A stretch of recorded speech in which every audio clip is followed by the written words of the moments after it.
Hello നമസ്കാരം. കൊണ്ടൽ എന്ന ചിത്രത്തിൻ്റെ 6-ാം ദിവസത്തെ ഏറ്റവും പ്രധാനപ്പെട്ട കേരള ബോക്സ് ഓഫീസ് കളക്ഷൻ റിപ്പോർട്ടാണ് ഇന്നൊരു വീഡിയോ ഭാഗത്ത് ഉൾപ്പെടുത്തിയിരിക്കുന്നത്. വീഡിയോയിലേക്ക് മുൻപ് വീഡിയോ ലൈക്ക് ചെയ്യുക, ചാനൽ സബ്സ്ക്രൈബ് ചെയ്യുക. ഈ വരുന്ന സെപ്റ്റംബർ മാസം ധാരാളം ചിത്രങ്ങൾ ഇനി അങ്ങോട്ട് OTT റിലീസ് ചെയ്യാൻ പോവുകയാണ്. നമ്മുടെ ചാനൽ ഭാഗം പരിശോധിച്ചാൽ നിങ്ങൾക്ക് കാണാൻ വേണ്ടി സാധിക്കുന്നതായിരിക്കും.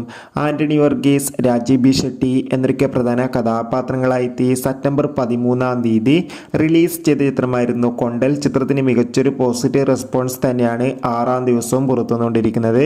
ഇന്നും കേരളത്തിൽ അത്യാവശ്യം ബുക്കിംഗ് ചിത്രത്തിന് നടക്കുന്നുണ്ട് കൊണ്ട് തന്നെ ഇന്ന് 6-ാം ദിവസം മാത്രം ചിത്രത്തിന് ഏകദേശം കേരളത്തിൽ നിന്ന് 1 കോടിക്കടുത്ത് വരെ കളക്ഷൻ നേടിയെടുക്കാൻ വേണ്ടി സാധിക്കുമെന്നാണ് ട്രാക്കിംഗ് റിപ്പോർട്ടുകൾ സൂചിപ്പിക്കുന്നത്. എന്തായാലും ചിത്രത്തിൻ്റെ ഒഫീഷ്യൽ കളക്ഷൻ റിപ്പോർട്ടിനായി കാത്തിരിക്കാം. കൊണ്ടൽ എന്ന ചിത്രം കണ്ടവരുടെ അഭിപ്രായം കമൻറ്റ് ചെയ്യുക. കൂടുതൽ സിനിമാ വാർത്തകൾക്കായി നമ്മുടെ ചാനൽ ഇപ്പോൾ തന്നെ സബ്സ്ക്രൈബ് ചെയ്യാൻ വേണ്ടി പരിഗണിക്കുക.